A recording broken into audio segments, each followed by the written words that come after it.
भाइयों बहनों, हम हर गरीब परिवार को आज भी मुफ्त राशन देते रहते हैं ताकि गरीब के घर में बच्चा भूखा न सो जाए दोस्तों। और इसी के कारण पूरा कर्नाटका कह रहा है, माताएं बहनें कह रही है, नौजवान कह रहा है, गांव का किसान कह रहा है, ई बारिया निर्धारा, ई बारिया निर्धारा। स्नेहितरे, इस चुनाव में कांग्रेस कैसे वोट मांग रही है? क्या कह रही है? कांग्रेस कह रही है हमारे नेता रिटायर हो रहे हैं, जाते जाते वोट दे दीजिए। बताइए, कोई रिटायरमेंट के लिए वोट मांगता है क्या? भाई रिटायरमेंट हो रहा है इसलिए वोट दे दो, ऐसा कोई कहता है क्या? अरे भाई, आप रिटायर हो न हो, आपको भगवान बहुत शक्ति दे, लेकिन कुछ जनता के लिए तो वोट मांगो, जनता के काम के लिए तो वोट मांगो। मेरा आखिरी चुनाव है, मैं रिटायर हो रहा हूं, बस जाते जाते कुछ दे दो। और दूसरा क्या?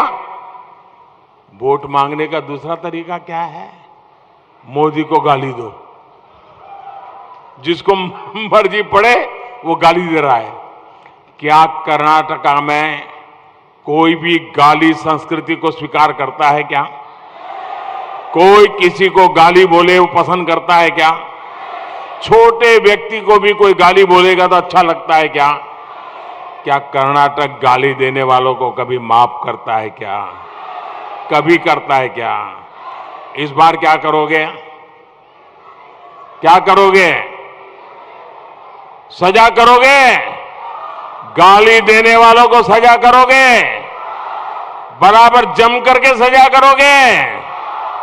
जब पोलिंग बूथ में बटन दबाओ ना, तब जय बजरंगबली बोल करके सजा दे देना इनको। पक्का दोगे ना? देखिए भाइयों, बीजेपी का एक ही लक्ष्य है, कर्नाटका को नंबर 1 राज्य बनाने का। और उसके लिए हमारे पास रोड मैप है, योजना है, दृष्टि है, मेहनत करने की तैयारी है। कांग्रेस अपने दशकों के कुशासन से जन विश्वास खो चुकी है और इसलिए झूठे आरोप और झूठी गारंटी, यही कांग्रेस का एकमात्र सहारा बचा है। जबकि कांग्रेस के पूर्व प्रधानमंत्री ने, याद करिए, कांग्रेस के एक पूर्व प्रधानमंत्री ने क्या कहा था? पब्लिकली कहा था और बाद में कभी डिनाई भी नहीं किया। कांग्रेस के किसी नेता ने भी डिनाई नहीं किया। उन्होंने कहा था, और कांग्रेस के प्रधानमंत्री ने बोली हुई बात बताता हूं मैं।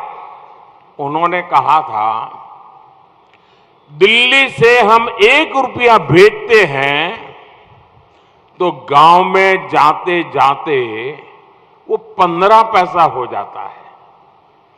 100 पैसे भेजते हैं, 85 पैसा बीच में ही गायब हो जाता है। ये कांग्रेस के प्रधानमंत्री ने कहा था कि नहीं कहा था? कहा था कि नहीं कहा था? 1 रुपया भेजते हैं, 85 पैसे गायब हो जाते हैं। वो कौन सा पंजा था जो 85 पैसे खा लेता था? भाइयों बहनों, ये 85%, ये देखिए इनका खेल। 85% कमीशन वाली कांग्रेस, आज भी कांग्रेस की यही स्थिति है। वो कर्नाटका की हर योजना में 85% कमीशन खाने को तैयार बैठी है। सहोदर सहोदरियर है, बीजेपी का हमारे संकल्प रहा है नेशन फर्स्ट, सिटीजन फर्स्ट, और कांग्रेस का हमेशा मकसद रहा है करप्शन फर्स्ट।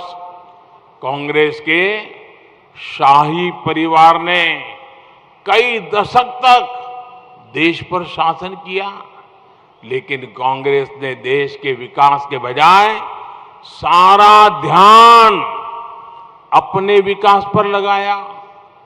कांग्रेस ने देश में ऐसा सिस्टम विकसित किया कि इसकी तिजोरी हमेशा काली कमाई से भरी रहे, और इसके लिए कांग्रेस ने कागजों पर ऐसे करोड़ों लोग तैयार किए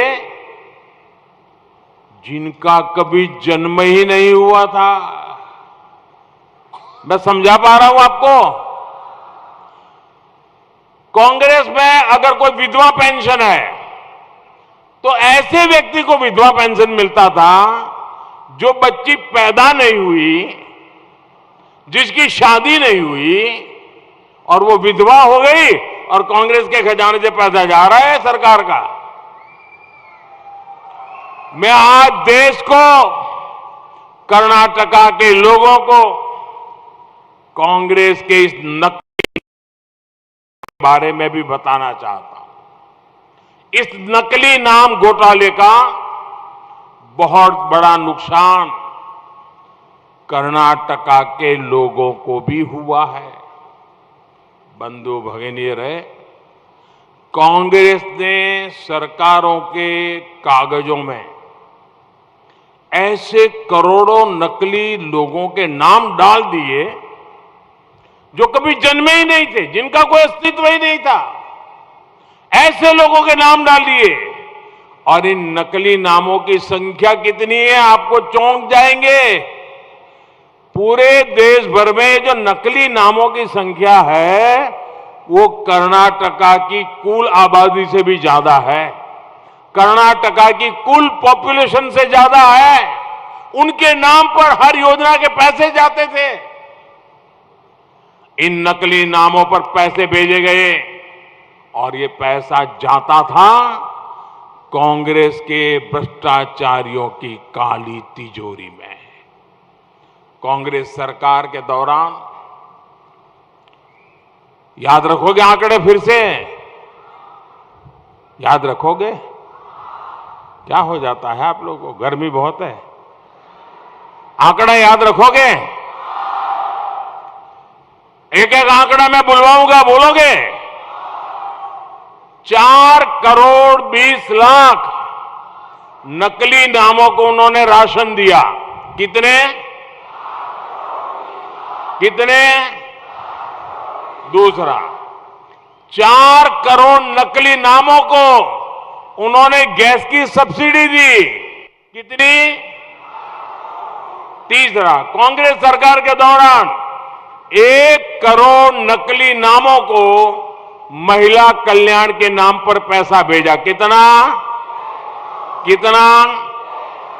कांग्रेस सरकार के दौरान 30 लाख नकली नामों को, नकली विद्यार्थियों को स्कॉलरशिप भेजी जा रही थी। कितना? जरा जोर से बोलिए, कितना? कांग्रेस ने देश के कोने कोने में करीब करीब 10 करोड़ नकली नाम सरकारी कागजों में डलवा दिए थे। और मैं आपको फिर याद दिलाऊंगा, 10 करोड़ नकली नाम वाले लोग कभी भी उनका जन्म ही नहीं हुआ, पैसे जाते थे। ये कहां जाते होंगे भाई? बताओ, कहां जाते होंगे ये पैसे? कहां जाते होंगे? कहां जाते होंगे? साल दर साल इन नकली नामों के नाम पर कांग्रेस की सरकारें पैसा भेज रही थी, राशन भेज रही थी, और ये जा रहा था कांग्रेस के टॉप से बॉटम तक भ्रष्ट नेताओं की जेब में।